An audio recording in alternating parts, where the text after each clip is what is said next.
morning! Happy New Year po! Energy tayo dahil gusto natin simulan ang ating pagtatapos ng 2025 at sisimulan naman natin ang ating pagsisimula ng ating unang pahina.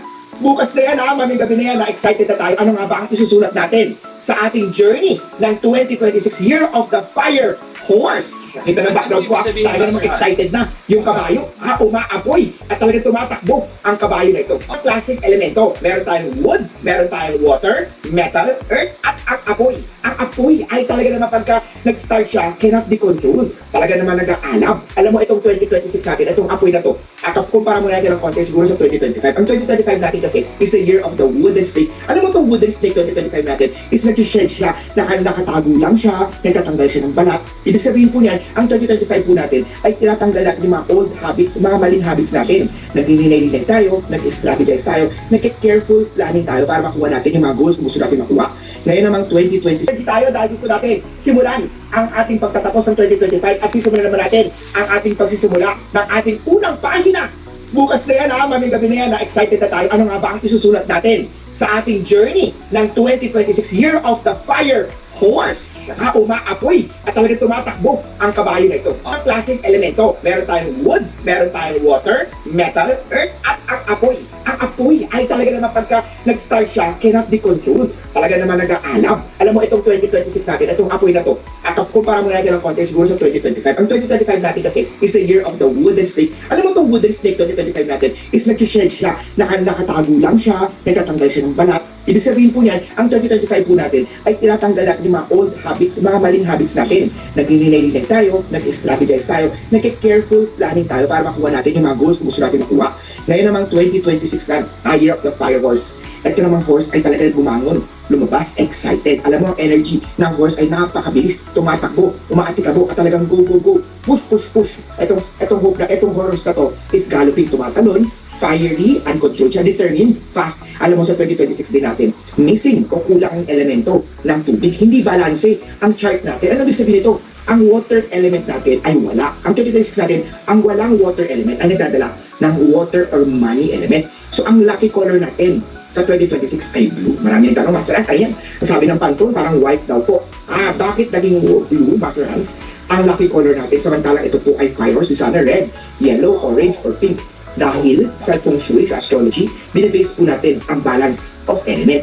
At ang 2026 natin, wala po, missing ang elemento ng water, which is the money element. So water is ating lucky color for the year. Alam mo ang 2026 natin, dahil wala ang water element, wala rin po ang pera element sa chart natin. Ano ibig sabihin yun? Mas mahihirapan po ang pagkita ng pera. Dahil marami ang fire element, which is the resource element. Marami ang competition. May pera po, may resource po, pero ang competition, lahat ng tao ngayong taon na to ay very aggressive, very victorious, talaga namang success, talaga namang very hardworking, very, very excited. Yun ang meron sa 2026 natin. Ang 2026 natin, very fast, very impulsive. Yung mga tao ngayon 2026 natin, madali silang ma-burn out. Alam mo yung very determined sila, passionate sila. Very mabilis. Ang nakita ko sa chart ng 2026 natin, may possible na war, gera sa iba't ibang panig ng mundo. Huwag naman sana yung mga head of state po natin. Dahil sa apoy, sa sobrang apoy, biglaan silang mag-war, declare ng war. Huwag naman, let's pray for it, na huwag naman. Sa kalusugan man ng 2026 natin, alam mo ba, yung mga father figure, yung mga elderly, mga grandpa, year of the dog, year of the pig, ay meron kayong mga illness o sickness star. Ang anxiety, ang stress ay mataas sa 2026 because of too much fire element. Also, ang horse na to, maraming mga bagong exercise regimen, mga bagong mga exercise na mga club, centers, ayan na pwedeng pagkakaroon ng exercise. But this 2026, yung mga bantayan natin, yung mga mabilisan na weight loss program, baka hindi maganda yan. May bagong virus din na posibleng lumabas sa 2026. Yung mga about sa mga beauty, about sa stem cell, maraming mga bagong development din ang makikita sa health, usapang kalusugan ng 2026 natin na madidiscover yung mga bagong cures sa mga kalusugan issues sa 2026 natin. Yan po yung mga health issues o health concern o forecast prediction sa 2026 natin. Ang year of the fire horse is the year of the sheep. Goat, ayan po ang beshi. Ay, ibig sabihin ng beshi, siya po yung secret friend ng year of the goat. Ang year of the horse, si goat. Ang year of the dog ay isa sa mga allies din ng year of the horse. So good din po ang year of the dog. Ang mga year of the tiger ay maganda rin. Ayan po ang goat, tiger, dog, yan yung mga ally o secret friend o mga good forces ng year of the horse ngayong taon na to. So, sa year of the rat ngayong taon na to, babantayan nyo po ang conflict year nyo, not your year. Maraming gulo, away. Ang year of the rat, usapang pera, do not be aggressive muna. Pag-isipan maigi, bago sumugod. Ang year of the rat, sa love life naman, not your year to have baby. Kung pwedeng ibad-baliban nila after ng horse dahil ang rat, kalaban po niya ang year of the horse. Sa love life pa rin, if you're single, may mga mamimit kang pag-ibig, pero ito po ay posibleng short term lamang.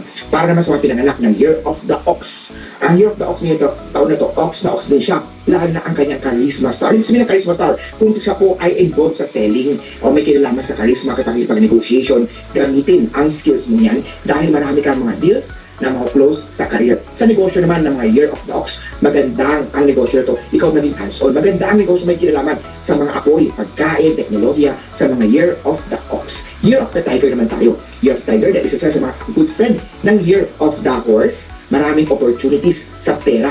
Marami rin po business expansion, lalo na mga deals, mga project na mga close ng year of the tiger. Maganda mag-baby ang year of the tiger sa 2026 dahil tiger, isa sa mga good friend ng year of the horse. Year of the rabbit naman tayo. Very good po ang kanyang element of wealth or money.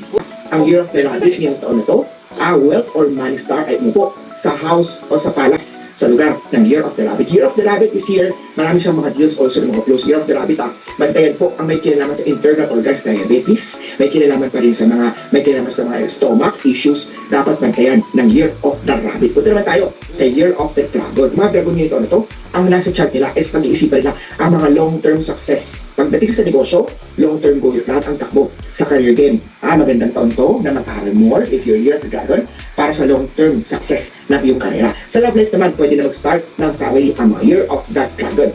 Year of the snake naman tayo. If your year of the snake ang 2025 ay year of the snake, kalaban mo yung taon na to. Not your year last year. Year of 2026, tapos na ang snake year. Kaya naman recovery year na po ng mga year of the snake. Ibig sabihin yan, yung mga pending, mga delayed na mga opportunity project, mga trabaho, this year, marirecover na po ng year of the snake. Recovery year at kailangan na tumayo ng year of the snake nito na to.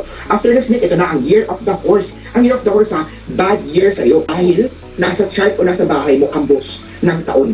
Kung nasa bahay o nasa harapan mo ang boss habang nagtatrabaho ka, lahat ng mali mo ay napupuno niya. Wala siyang ginawa kundi hanapan ang stress, pressure. Mapapressure, may stress ka. Kaya ang mga horse nito na to, maraming pressure, maraming stress. 5 sign po ang may conflict with the year god. Ibig sabihin po, may pressure, may stress sa year god. Ang mga pinanganak ng year of the rat, direct conflict po yan ng year of the horse. Ang horse ang susunod po dyan. Medyo nadamay ng konti ang year of the rooster, year of the rabbit, advice sa chart ng year of the horse. Punta tayo sa beshi ng year of the horse, the year of the goat. Ang mga goat po, this year, magandang taon to dahil best friend po niya ang year of the horse. Marami ang mga opportunity. Lalabas ka, makikipag-deal ka, mag-text ka, kumustahin mo lahat sila. Dahil ito mga kumusta, mga labas mo sila, ay magdadala ng pera. Year of the goat, good year. Ingat lang sa mga guta. Posible na maloko. May scam star. Malaking star po yun sa mga goat. Good year, pero if it's too good to be true, it's not true. Year of the monkey naman tayo. Ang mga year of the monkey, ang mantra ko dito, matalino man ang matching na uutakan din. Ibig sabihin, huwag nyo, kasi last year, year of the monkey, best friend niya ang snake. 2025, year of the monkey. Talaga naman, marami siyang project, kiniklik lang yan. May mga project ang mga year of the monkey. This year, ingat sa mga sinasabi o mga project mo. Marami dyan, hindi totoo. Mga nakakilala o nakakausap mo po, posibleng niloloko ka lang. Year of the monkey. Ingat sa scam, cheating, betrayal, star sa 2026. Punta na tayo kay year of the rooster. Alam mo mga rooster nito na to, marami siyang sinasabi, marami siyang mga words, marami siyang mga sinasabi. Yung mga hurting words na po ay magdadala sa kanya ng kapahamakan, mga issues, mga problem. If your year of the rooster, not your year, careful sa mga hurting words na sasabihin, sinasabi dahil this could lead to misunderstanding, conflict, and court case sa mga year of the rooster. Kaya dog na tayo. Ang mga year to dog, isa sa mga good friend yan ng year of the horse. Kaya naman, magandang taon to for business expansion. Maraming pera sa year of the horse ngayon. Sa career din, promotion, may fame, may success. Maraming salary increase also sa year of the dog. Magandang taon to na mag-baby sa year of the dog, tiger, at sheep dahil horse. I would friend po. Year of the dog ngayon ko na to, bantayan ang kalusugan. Sobrang stress, sobrang daming pera. Dapat balanse, matulog, magpahinga, kumain ng masustansya. Health ang dapat bantayan ng year of the dog. Lasa tayo. Year of the pig. Year of the pig directly kalaban ng 2025 year of the snake. Recovery year na po ng year of the pig kapares sa snake. Year of the pig ngayong taon na to, maraming mga delays last year. Maraming problema. Ngayong taon na to, marami siyang solusyon, marami siyang learnings sa mga mistakes o sa mga challenges na nakaharap niya ng 2025. recovery year ng mga year bantayan din po ang kalusugan. Magpunta, start a year na pagpupunta kay Doc uminom ng mga gamot na birekomenda ni Doc. Yan po ang 12 Animal Zodiac prediction lamang to. Gabay mula kay Mas Suwa. Ikaw pa rin ang gagawa ng suwerte mo sa 2026.